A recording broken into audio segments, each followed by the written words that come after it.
نحمده ونصلي على رسوله الكريم اما بعد فاعوذ بالله من الشيطان الرجيم بسم الله الرحمن الرحيم رب اشرح لي صدري ويسر لي امري واحلل عقدة من لساني يفقهوا قولي. آیت نمبر 65. فرمایا الم تر ان اللہ سخر لکم ما فی الارض والفلک تجری فی البحر بامرہ وَيُمْسِكُ السَّمَاءَ أَن تَقَعَ عَلَى الْأَرْضِ إِلَّا بِإِذْنِهِ إِنَّ اللَّهَ بِالنَّاسِ لَرَءُوفٌ رَحِيمٌ. کیا تم دیکھتے نہیں کہ اس نے وہ سب کچھ تمہارے لیے مسخر کر رکھا ہے جو زمین میں ہے، اور اسی نے کشتی کو قاعدے کا پابند بنایا کہ وہ اس کے حکم سے سمندر میں چلتی ہے، اور وہی آسمان کو اس طرح تھامے ہوئے ہیں کہ اس کے اذن کے بغیر زمین پر گر نہیں سکتا.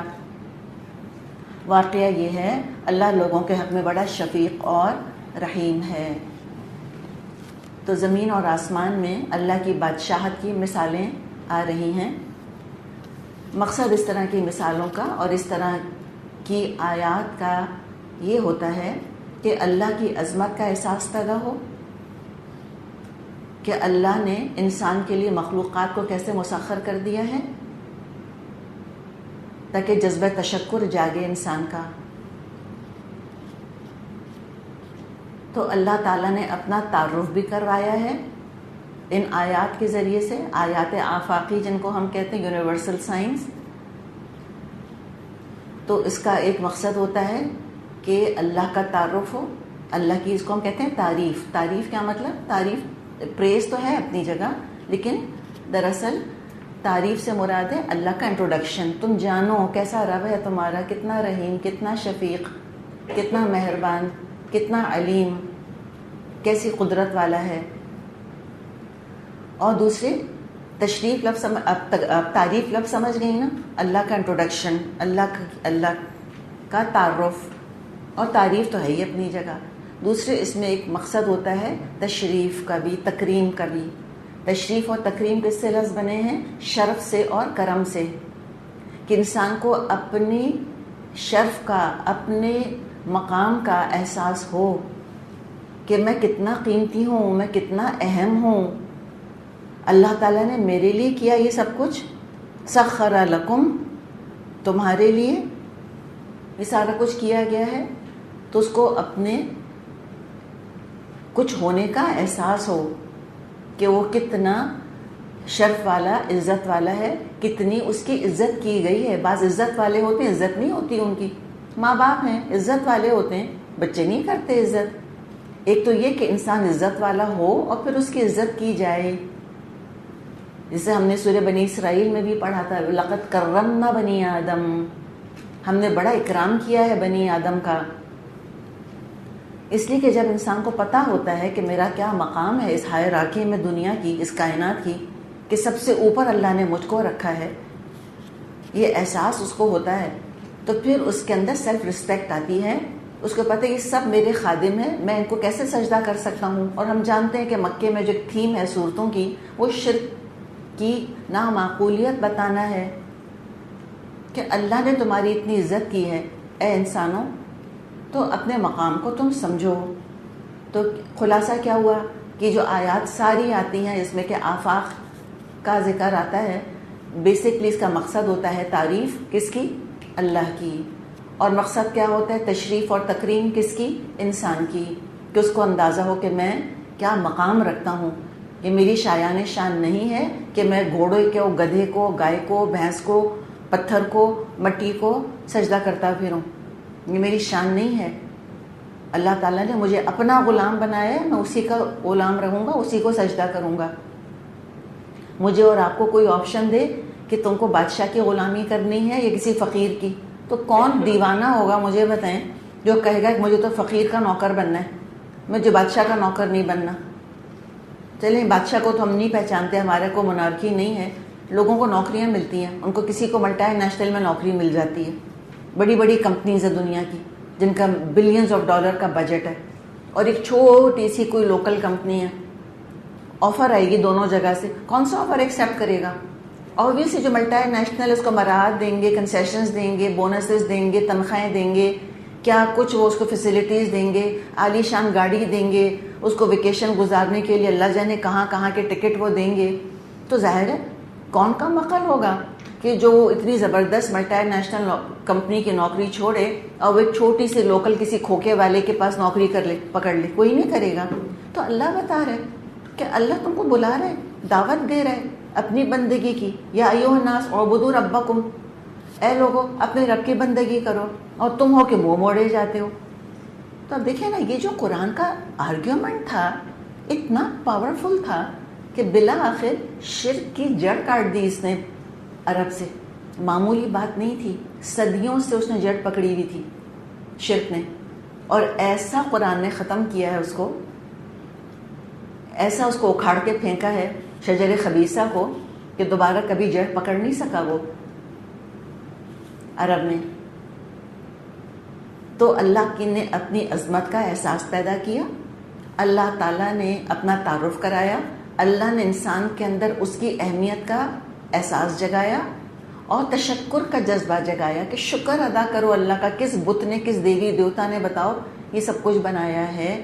کسی نے نہیں بنایا. تو جب یہ احساسات سارے جمع ہو جاتے ہیں تو پھر یہ کمبینیشن جو ہے انسان کو توحید اور عبادت کی طرف لے کے جاتا ہے. اسی لیے سورہ فاتحہ کا آغاز ہی کس سے ہوتا ہے؟ تشکر، الحمدللہ رب العالمین. کل شکر اور تعریف اللہ رب العالمین کی ہے. تو یہ بھی بتا دیا اللہ تعالیٰ نے کہ اللہ بڑا رؤوف ہے، اللہ مشکلات سے بچاتا ہے، اللہ بڑا رحیم ہے. اور زمین آسمان کو آبزرو کر لو، سب تمہارے فائدے کے لیے کام کر رہے ہیں. وَهُوَ الَّذِي أَحْيَاكُمْ ثُمَّ يُمِيتُكُمْ ثُمَّ يُحْيِيكُمْ ان الانسان لکفور. وہی ہے جس نے تمہیں زندگی بخشی ہے، وہی تم کو موت دیتا ہے، وہی پھر تم کو زندہ کرے گا. سچ ہی ہے انسان بڑا ہی منکر حق ہے. ویل آف لائف، یہ بھی ہم دیکھ رہے ہیں سورہ حج میں کہ ریپیٹیشن ہے نا اس کی تھیم کے اندر، ایک سرکل ہے، مضمون دو دفعہ دہرائے گئے ہیں. اور یہ زندگی کا جو پہیہ ہے ویل آف لائف، اس کا بھی ذکر شروع میں بھی آیا تھا. تو یہ بھی اللہ کے ہاتھ میں ہے ویل آف لائف. ساری نشانیاں دیکھتے ہیں، اللہ کے احسانات دیکھتے ہیں، لیکن جذبہ تشکر نہیں جاگتا. بات یہ ہے.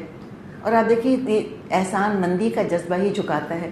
جو اولاد والدین کا احسان مانتی ہے نا، وہ جھکتی ہے والدین کے آگے، اطاعت کرتی ہے ان کی، خدمت کرتی ہے ان کی.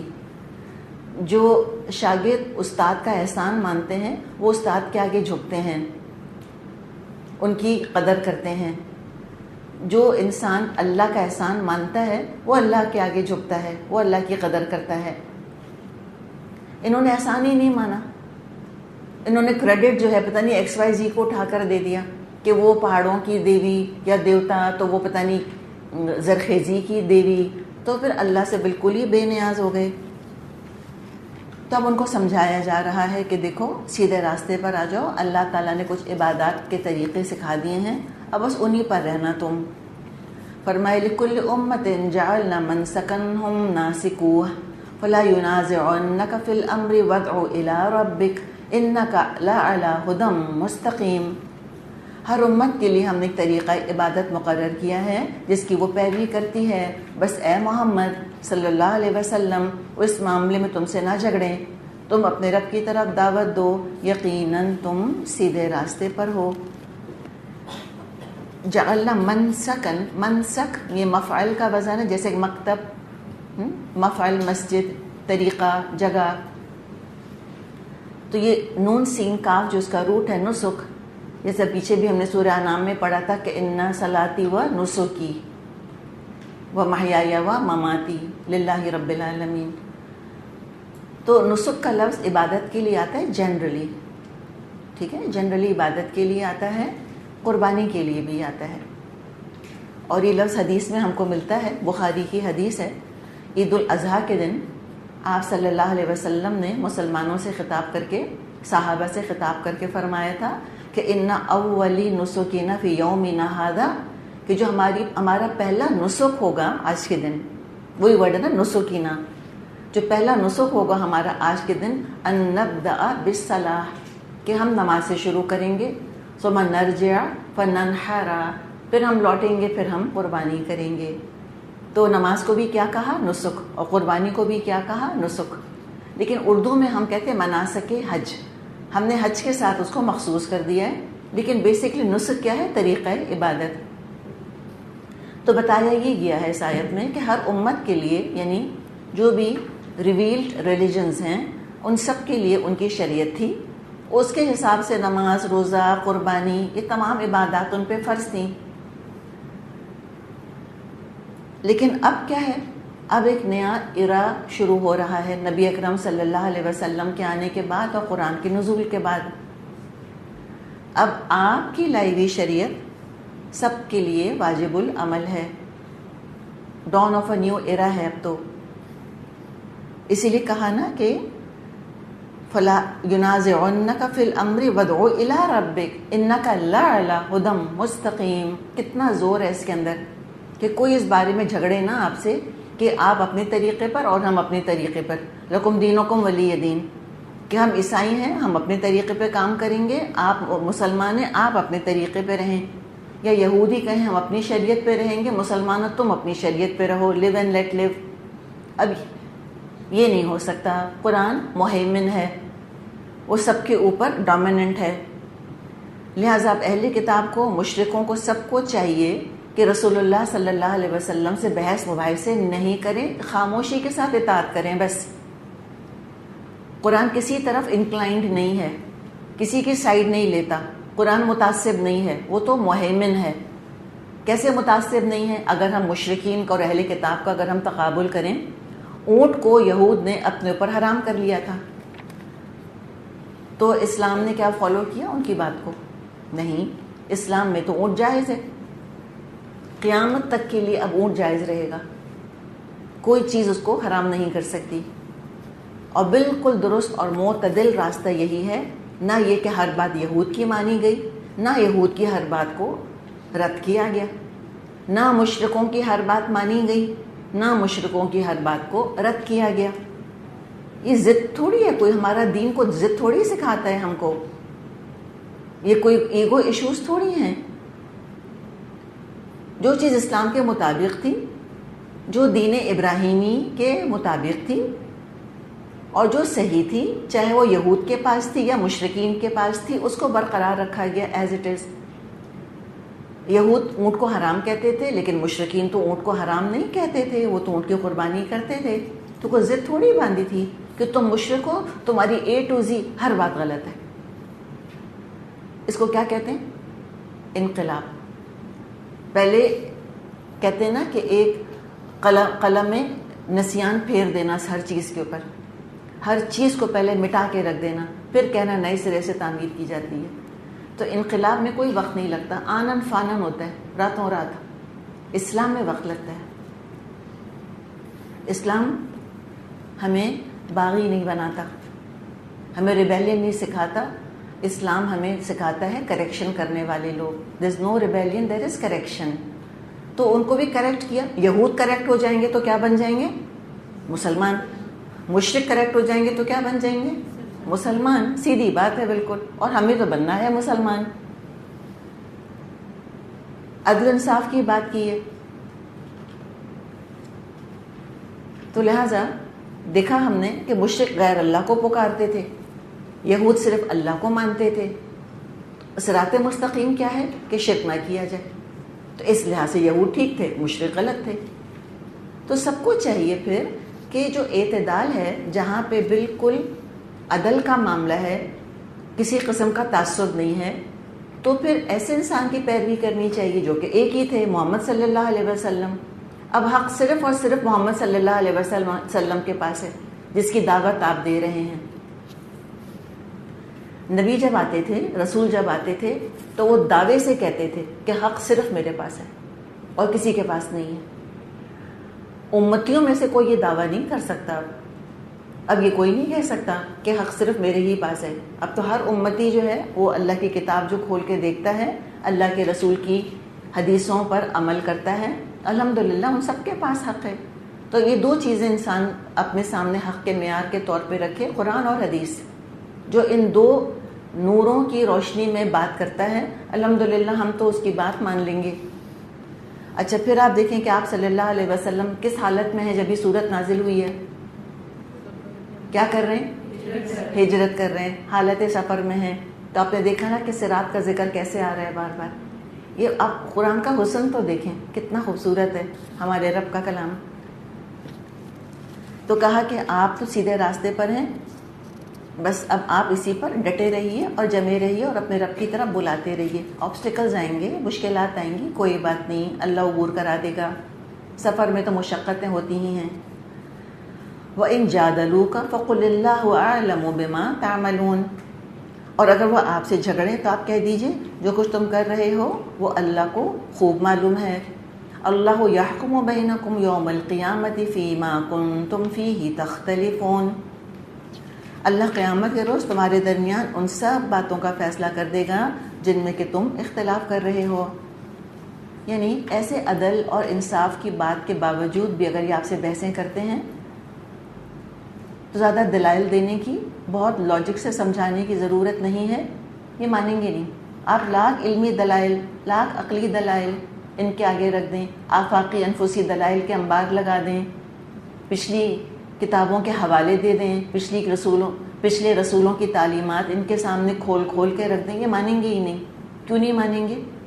لاجک سے کیوں نہیں مانیں گے؟ اس لیے کہ ان لاجیکل فیصلہ کر کے آئے ہیں کہ ہمیں بات ہی نہیں ماننی، یہ ہیں ضد کے اوپر، ان کو عدل کرنا ہی نہیں۔ جبکہ ہم سے تو کہہ دیا اللہ تعالیٰ نے اعدلوا هو اقرب للتقوی، عدل کرو، یہ تقوی سے زیادہ قریب ہے۔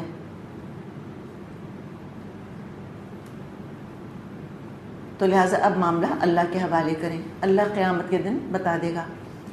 الم تعلم ان اللہ یعلم ما فی السماء والارض ان ذلک فی کتاب ان ذلک علی اللہ یسیر، کیا تم جانتے نہیں آسمان اور زمین کی ہر چیز اللہ کے علم میں ہے، سب کچھ ایک کتاب میں درج ہے، اللہ کے لیے تو یہ کچھ بھی مشکل نہیں۔ اللہ کا علم کامل ہے، ظاہر کو، باطن کو، ماضی کو، مستقبل کو، حال کو، سب کو جانتا ہے۔ قیامت کے دن کے فیصلے صرف اور صرف اپنے علم کی بنا پر کر سکتا تھا، لیکن ہر بات، ہر کام کا ریکارڈ اس نے تیار کیا، اور یہ ریکارڈ رکھنا اللہ کے لیے بہت آسان ہے کہ پل پل کا وہ حساب رکھ لے، اور اللہ کے لیے ریکارڈ رکھنا بھی آسان، حساب لینا بھی آسان۔ تو اللہ نے صرف اپنے علم ہی سے فیصلے کرنے کا کیوں نہیں ارادہ کیا؟ تو وہ ایک کہاوت ہے، کہتے ہیں کہ justice should not only be done, it should appear to have been done۔ انصاف قاضی کے علم کی بنیاد پر نہیں ہوتا، بلکہ انصاف کے لیے گواہیاں قائم کی جاتی ہیں۔ تو گواہیاں آتی ہیں، ثبوت پیش کیے جاتے ہیں، پھر مقدمے کا فیصلہ کیا جاتا ہے۔ تو وہی رول ہے کہ اللہ تعالیٰ خود کر سکتا تھا، لیکن اللہ نے گواہیاں اسٹیبلش کی تاکہ ان کے منہوں کے اوپر مہر لگے اور پھر یہ خود ہی اعتراف کرے کہ انا کننا ظالمین، کہ ہم ہی ظالم تھے۔ اور جن کے حق میں جنت کا فیصلہ ہو، اس ساری دنیا ثبوت دیکھ لے کہ جو ان کے حق میں جنت کا فیصلہ ہوا ہے یہ کوئی نعوذ باللہ کوئی اندھیر نگری چوپٹ راج نہیں ہے، یہ دیکھو ساری لسٹ ہے ثبوتوں کی، پروف کی کہ دے ڈیزروڈ اٹ، کہ اللہ کی رحمت ان پر برسے۔ وَيَعْبُدُونَ مِن دُونِ اللَّهِ مَا لَمْ يُنَزِّلْ بِهِ سُلْطَانًا وَمَا لَيْسَ لَهُم بِهِ عِلْمٌ وَمَا لِلظَّالِمِينَ مِن نَصِيرٍ، یہ لوگ اللہ کو چھوڑ کر ان کی عبادت کر رہے ہیں جن کے لیے نہ تو اس نے کوئی سند نازل کی ہے اور نہ یہ خود اس کے بارے میں کوئی علم رکھتے ہیں۔ ان ظالموں کے لیے کوئی مددگار نہیں، یعنی بغیر دلیل کے، بغیر علمی سپورٹ کے ہوا میں معبود بنا لیے، بس فگمنٹ آف امیجنیشن، چند نام ہے۔ ان ہی الا اسماء سمیتموها انتم وآباؤکم ما نزل اللہ بها من سلطان، ہم پڑھتے ہیں سورہ نجم میں، کوئی نام ہے جو انہوں نے رکھ لیے۔ اب مجھے بتائیں کوئی لکشمی نام کی کوئی ہستی ہے، کہ پوسائیڈن نام کا کوئی شخص ہے، کوئی خدا، کوئی نعوذ باللہ کوئی خدا کی بیوی، عجیب گورکھ دھندا بنا لیے، اور پہلے تو امیجنیشن سے بنایا، اب کیا کیا، سوچ سوچ کے اس کو حقیقت ہی سمجھنے لگ گئے، ایز اف وہ کوئی ریالٹی ہے۔ وہ کہتے ہیں نا کہ ایک جھوٹ کو 70 دفعہ بولا جائے تو وہ جھوٹ بھی سچ لگنے لگتا ہے. کسی اور کو کنونس کر سکے نہ کر سکے، اپنے آپ کو کنونس کر لیا کہ وہ فلاں دیوتا جو ہے ہمارا اولمپس پر بیٹھا ہوا ہے، اور فلاں جو ہے وہ اس نے وہ یہ کیا ہوا ہے، فلاں جو ہے وہ پوسائڈر وہ سمندروں کا معبود ہے. خود ہی بس ان پہ پھر ایمان لے آئے اور ان کے لیے قربانیاں دینی شروع کر دیں اور ان کی پرستش شروع کر دی. تو جو جن کو یہ حقیقی ہستیاں سمجھ رہے ہیں اور جن سے جھوٹی عقیدتیں وابستہ کی ہوئی ہیں، تو ان کی جھوٹی عقیدت حقیقت کو تو نہیں بدل سکتی. شرک کر کے خود ظلم کر رہے ہیں اپنے اوپر. کوئی اوتھینٹک علم ان کے عقیدے کو سہارا نہیں دیتا. اور جب حق اور مستند علم یعنی اللہ کی آیات سنائی جاتی ہیں تو بدک جاتے ہیں، بالکل قابو سے باہر ہو جاتے ہیں، خفا ہو جاتے ہیں. وَإِذَا تُتْلَى عَلَيْهِمْ آيَاتُنَا بَيِّنَاتٍ، اور جب ان کو ہماری صاف صاف آیات سنائی جاتی ہیں، تَعْرِفُ فِي وُجُوهِ الَّذِينَ كَفَرُوا الْمُنكَرَ، تو تم دیکھتے ہو منکرین حق کے چہرے بگڑنے لگتے ہیں. یکادون یسطون بالذین یتلون علیہم آیاتنا، ایسا محسوس ہوتا ہے ابھی ان لوگوں پر ٹوٹ پڑیں گے جو ان کو ہماری آیات سنا رہے ہیں. قل، کہیے ان سے، افانبئکم بشر من ذالکم، ان سے کہو میں بتاؤں تم کو اس سے بدتر کیا چیز ہے. کس سے بدتر؟ جو تم کو برا لگ رہا ہے نا، اللہ کی آیات سن کے تمہارے چہرے بگڑ رہے ہیں، نفرت آ رہی ہے تمہارے چہروں کے اوپر، حقارت آ رہی ہے تمہارے چہروں کے اوپر، اجنبیت آ رہی ہے تمہارے چہروں کے اوپر، تمہارے چہرے ہی بدل رہے ہیں اللہ کے آیات سن کے. اس سے زیادہ میں بدتر چیز بتاؤں جو تمہارے چہرے بگاڑے گی؟ اچھا بتاتا ہوں، النار، آگ. وعدها اللہ الذین کفروا وبئس المصیر، اللہ نے اسی آگ کا وعدہ ان لوگوں کے حق میں کر رکھا ہے جو قبول حق سے انکار کریں، اور وہ بہت ہی برا ٹھکانہ ہے. تو یہ کفار کا اللہ تعالیٰ نے ایک نقشہ کھینچا ہے کہ اس قدر ریولژن ہے، ایسی نفرت ہے، اتنا برا لگتا ہے قرآن ان کو سننا کہ قرآن سن کر چہرے کا رنگ بدل جاتا ہے، نفرت اور غصے سے بگڑ جاتے ہیں. بس نہیں چلتا قرآن سنانے والوں پر جھپٹ پڑیں، منہ نوچ لیں ان کا جا کر. اور ہر زمانے کے شیطانوں کا یہی حال رہا، اس زمانے کے ابو جہل ابو لہب ہوں یا آج کے ابو جہل ابو لہب ہوں. کبھی یہ ذکر کرتے ہیں اسلام کا تو آپ کبھی ان کے چہروں کو دیکھا کریں، جو ان کے ہاں نفرت ہوتی ہے ان کے چہروں کے اوپر، جو ریولژن ہوتا ہے. کبھی قربانی کی بات کبھی کرتے سنیں. سارے کافر تو اوبویسلی ایسے نہیں ہیں، کچھ تو بالکل ہی انڈیفرنٹ ہیں، نیوٹرل ہیں، ان کو کسی ریلیجن سے کوئی مطلب نہیں ہے، نہ اپنے دین سے نہ کسی اور دین سے. پھر ایک کافروں کی وہ کیٹیگری بھی ہے جو کہ مسلمانوں سے ہمدردی رکھتے ہیں. اوبویسلی یہ ساری کیٹیگریز مکے میں موجود تھیں. مطعم بن عدی جیسے لوگ موجود تھے جو مسلمانوں سے ہمدردی رکھتے تھے. نیوٹرل قسم کے بھی کافر موجود تھے، نہ ادھر کے تھے نہ ادھر کے تھے. یہاں ذکر کن کا ہے؟ کٹر کافروں کا، جو کہ ووکل ہیں، جو مخالفت میں پیش ہیں، جو اسلام کو ختم کر دینے کے در پہ ہیں. پہلے بھی تھے، آج بھی ہیں. اور یہ جب اسلام کے بارے میں بات کرتے ہیں تو پھر ان کی نفرتیں تو دیکھیں، حقیقت میں ان کے چہرے بگڑے ہوئے ہوتے ہیں، ٹپک رہی ہوتی ہے نفرت ان کی شکلوں سے. اللہ تعالیٰ نے سورہ آل عمران میں فرمایا ہے کہ جو یہ منہ سے کہہ رہے ہیں وہ تو ہے اپنی جگہ، اور جو دل میں چھپائے ہوئے ہیں وہ تو اس سے بھی زیادہ بڑا ہے. جو دلوں کے اندر بغض اور نفرت ہے ان کے دلوں میں، اے مسلمانوں تمہارے لیے، وہ تو اس سے بھی زیادہ ہے جو منہ سے ابل رہی ہے. اللہ نے کیا کہا تھا؟ موتوا بغیظکم، مرو تم اپنے غصے کے اندر. تو وہ تو برداشت نہیں کر سکتے. قربانی کی بات کریں گے تو نفرت کے ساتھ، بیربیرک ہے اور پتہ نہیں فلاں تو فلاں تو فلاں. تو ان سے کہے تم چھوڑو نا گوشت کھانا، پھر ٹھیک ہے دیکھتے ہیں پھر دنیا پہ حکومت کس کی ہوتی ہے. اتنی بکریاں ہوں گی کہ ان کا چلنا مشکل ہو جائے گا. اللہ نے رکھا ہی نظام ایسا ہے. جو اللہ تعالیٰ نے جن جانوروں کو انسانوں کی غذا بنایا ہے وہ بہت ریپروڈیوس کرتی ہیں. ہاتھی کے یہاں تو اتنے عرصے میں ایک بچہ ہوتا ہے، اور مرغی کے یہاں کتنے انڈے ہوتے ہیں بتائیں ذرا؟ دڑا دڑ چوزے نکلے چلے جا رہے ہیں اس میں سے. تو کھاتے تو سبھی گوشت ہیں. اپنی طرف سے انہوں نے خود سوچا کہ ہم بہت اچھا طریقہ ایجاد کریں گے، اس کا بھی ہم نے حقیقت دیکھ لی. آپ بھی چاہیں تو ریسرچ کر کے دیکھ لیں.